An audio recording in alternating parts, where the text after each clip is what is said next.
c'est pour ça que les maîtres disent que vous avez à l'intérieur de vous le chemin.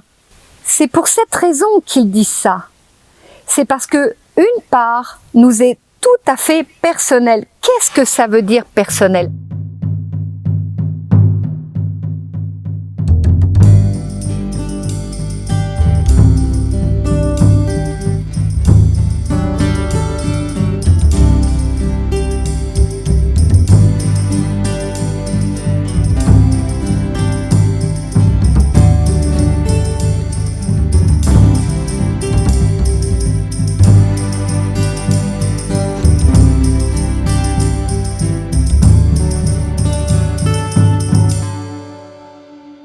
Om Shanti, Om Shanti, Om et Om.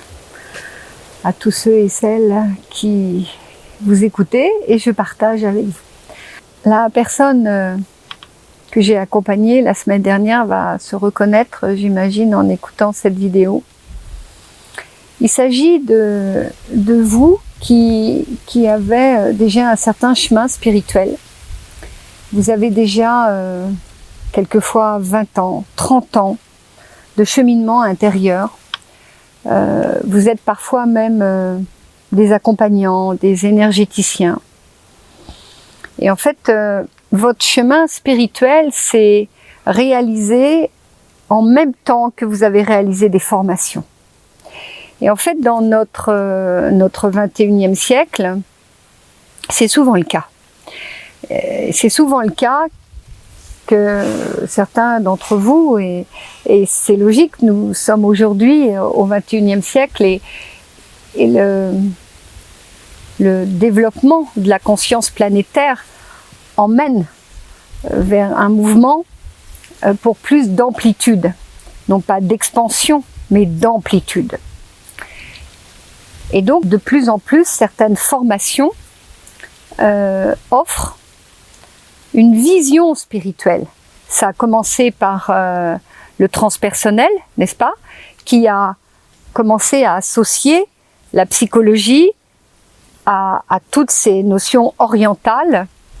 Et c'était important. C'est tout le mouvement de 68, c'est tout le mouvement de 70, c'est tout le mouvement de 80. Et tous ceux qui ont un certain âge savent ô combien ces années 80 ont explosé à tous les niveaux. Au niveau musique, au niveau même littéraire. Enfin, je veux dire, il y a toute une période où en fait ça a été l'ouverture. Et nous arrivons aujourd'hui au XXIe siècle, au passage de avant 2000, c'est-à-dire il y a une vingtaine d'années, beaucoup de courants, aussi bien énergétiques, de courants psychologiques, de courants spirituels, se sont réalisés par une passerelle entre l'Orient et l'Occident. Même l'aspect christique, dire par certains écrivains, que je nommerai pas autrement, il faut que je nomme tous ceux et celles qui sont à mon esprit, et comme je ne veux en oublier personne, voilà. Mais certains écrivains qui, au niveau des mémoires akashiques, de l'akasha, certains maîtres, 10 maîtres, ont ouvert leurs portes à l'Occident. Et on fait cette différence entre la culture orientale et la culture occidentale. Et donc c'est développé dans notre courant occidental beaucoup de formations qui ont associé, ces formations ont associé un développement professionnel à un développement spirituel. Et la personne que j'ai accompagnée, toi que j'ai accompagnée la semaine dernière, tu vas te reconnaître puisque ça a été un sujet délicat et sensible. Parce que quand vous avez cheminé et que vous êtes thérapeute et que vous êtes accompagnant depuis 20 ans, 30 ans, moi ça fait 39 ans que j'accompagne, donc je peux bien imaginer que si quelqu'un arrivait et me faisait cette réflexion en me disant mais en fait le chemin spirituel, le sillon spirituel, il était personnel. Il n'est pas associé à ton professionnel. Alors je vais le développer. Il y a parmi nous, dans ce collectif en conscience, ici, une personne qui fait de l'astrologie, qui apprend de l'astrologie. Et je le remercie de m'avoir évoqué ce que je vais vous partager. Il me disait qu'en astrologie, certaines personnes, en fait, ont leur mission, une mission, et cette mission, elle est dans le nœud nord, je crois. C'est l'axe, et cet axe-là va devoir être accompli dans la totalité de leur existence. Mais certains d'entre nous, et c'est passionnant, ont en fait, au-delà de cet accomplissement, donc de cette puissance de réalisation, ont aussi un autre élément. Et cet autre élément, en fait, est plus fort, plus subtil que l'accomplissement social, que l'accomplissement qui est vu de tous. Et lorsque je parlais avec ce chéri qui fait partie du collectif En Conscience, je lui faisais cette remarque que c'est comme ça le chemin et le sillon spirituel. Il y a une part qui nous est totalement personnelle. C'est pour ça que les maîtres disent que vous avez à l'intérieur de vous le chemin. C'est pour cette raison qu'ils disent ça. C'est parce que une part nous est tout à fait personnelle. Qu'est-ce que ça veut dire personnel? Ça ne veut pas dire perso dans le sens de égotique. Ça veut dire qu'il dépasse l'aspect social. Ça veut dire qu'il dépasse le fait d'être vu de tous. Donc qu'est-ce que ça veut dire? Ça veut dire qu'il n'y a rien de narcissique à ce niveau-là. Absolument rien. Donc nous pouvons, et j'incarne aussi. Ça fait 39 ans que j'accompagne, ça fait 39 ans qu'on me regarde, ça fait 39 ans que je fais des stages. Oui, je suis vue. Je suis vue par les personnes que j'accompagne, je suis vue par les personnes qui ne me connaissent pas et vous qui regardez YouTube et les vidéos que je fais. Mais à l'intérieur, il y a un espace qui m'est personnel dans le sens de, au-delà du perso et sur la voie initiatique, le personnel n'a pas le même sens si on le place au niveau de la conscience, si on le place au niveau de l'ego et si on le place dans le sillon spirituel. Ça n'a pas les mêmes dimensions et la même expansion et la même amplitude.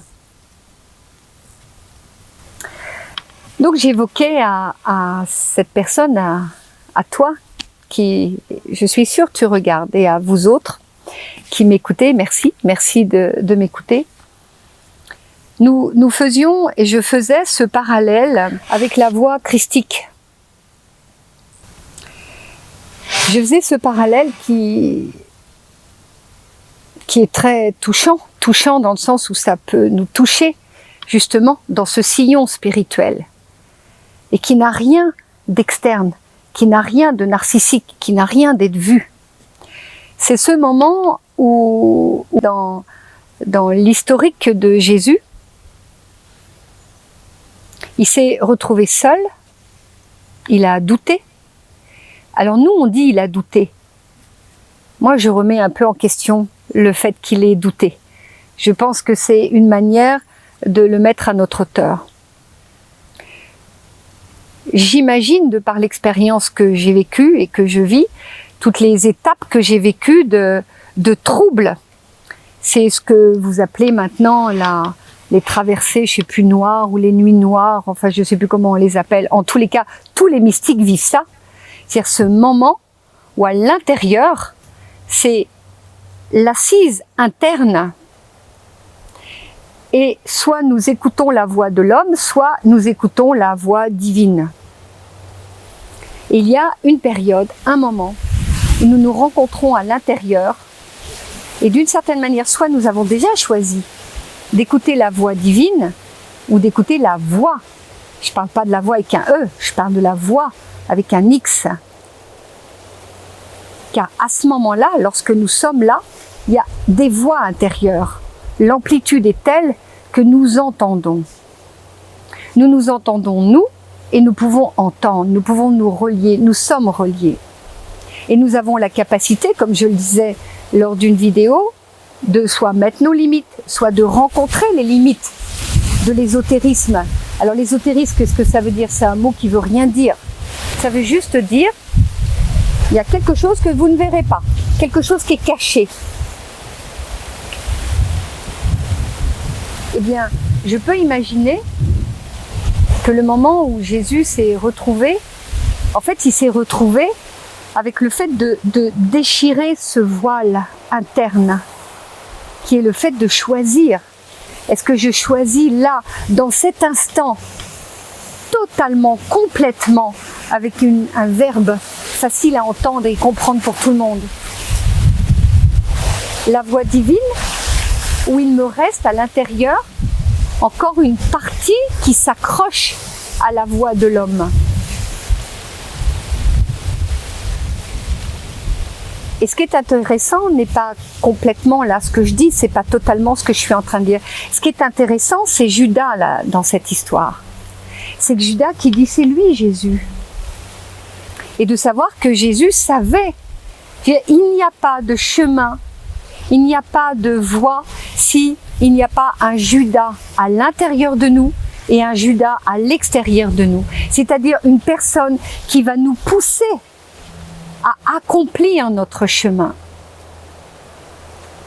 Une personne qui va nous obliger à être dans la compassion, l'humilité, comme je le dis souvent, moi je ne crois pas au pardon, mais à ce pardon qui est au moment où tout d'un coup, je veux dire, plus rien à l'intérieur de vous, plus rien dans votre égotisme n'a envie d'une réponse, mais plus rien, où vous êtes totalement au service de ce que vous devez accomplir.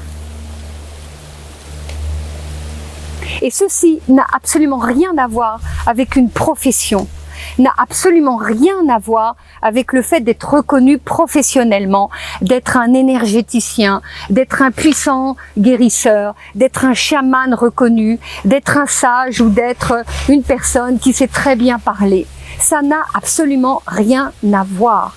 Ce que je suis en train de dire, c'est que la compréhension du chemin christique que j'ai, c'est que sans Judas, sans ce moment où, homme, qu'est-ce que Jésus a vécu?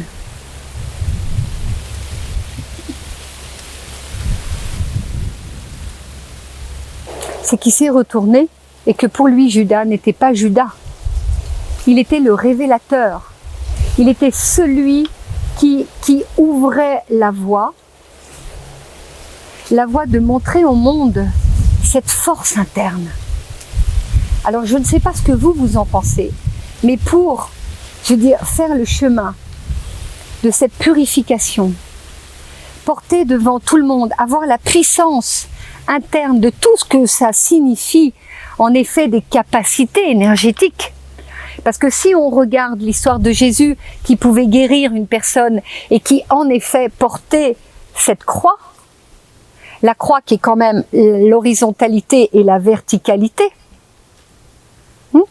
Donc c'est-à-dire en fait le mouvement qui fait la rotation, qui fait le dharma.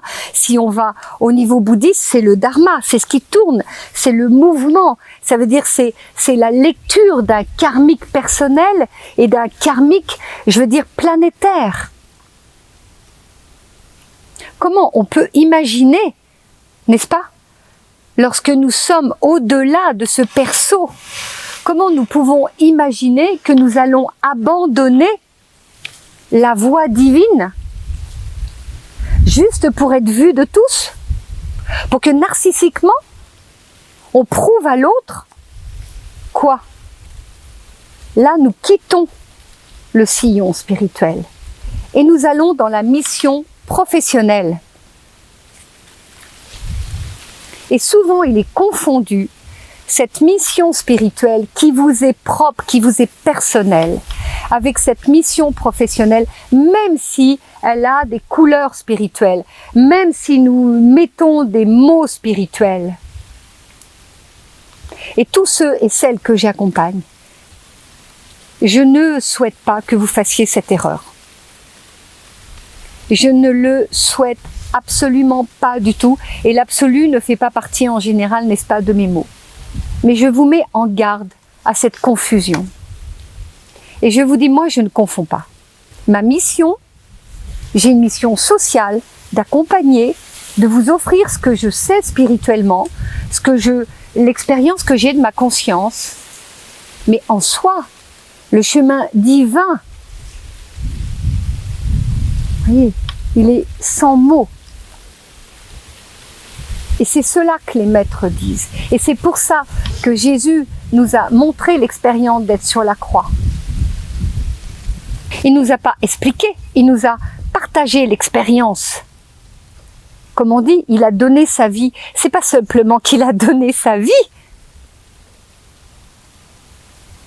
C'est que dans le processus d'évolution de jusqu'où nous pouvons aller, d'abnégation de nous, d'humilité de nous. Et voyez bien qu'il n'y a rien de narcissique là-dedans. C'est-à-dire se retrouver sur une croix avec des clous. Enfin, sincèrement, il n'y a rien de beau et de magnifique là-dedans. Bien sûr que spirituellement, c'est magnifique. Bien sûr qu'au niveau de la divinité de chacun de nous, c'est magnifique. Donc je crois, et que je suis visiblement pas seule à le ressentir, à le vivre, c'est que par là même, il a mis à la hauteur de chacun de nous la notion de ce que nous pouvions réaliser. C'est facile de comprendre que nous n'avons pas toujours à être beaux pour les autres. Nous n'avons pas toujours à trouver la puissance de la guérison. La puissance de la guérison, elle est dans ce que Jésus nous a montré. C'est ça la puissance de la guérison. C'est cette humilité. C'est le fait de servir et de laisser le divin couler en nous. C'est ça la puissance de la guérison. Et ça n'a absolument rien à voir avec le fait de prouver aux autres que vous êtes capable ou pas capable. Ne confondez pas. Laissez aux instances, laissez aux avatars, laissez à la voix de Shambhala vous habiter. Voilà. C'est ça que je voulais partager. Et si vous souhaitez que je vous accompagne, cette confusion, elle est impossible. Donc si vous souhaitez ne pas être confus, venez. Autrement, non. Donc ça signifie, qu'est-ce que ça signifie? Ça signifie qu'à cet charmant, et c'est un monsieur, toi que j'ai accompagné et les personnes que j'accompagne, il y a un moment où je différencie votre chemin, le vôtre dans votre incarnation. Qu'est-ce que vous êtes venu ici chercher dans ce sillon spirituel? Et si vous devez accompagner les humains, faire votre mission professionnelle, et que dans cette mission professionnelle, il y a une lecture spirituelle, parce que karmiquement, vous avez suffisamment fait dans l'akasha, donc dans vos vies passées, vous revenez avec un bagage. N'oubliez pas, je le dis souvent, que nous faisons partie d'une orchestration. C'est-à-dire que l'orchestration de l'univers nous place là où l'orchestration en a besoin. N'oubliez pas. Et dès que l'orchestration de l'univers n'a plus besoin de vous, eh bien la plupart du temps, il se passe quelque chose où vous rencontrez des limites. Et là, en général, vous n'aimez pas bien. Mais oui, mais c'est ça être au service. Moi, il y a des années, j'avais certains dons, n'est-ce pas? Et ces dons se sont arrêtés pour offrir plus d'humilité, pour montrer l'exemple d'humilité. Et donc, certains dons ont disparu.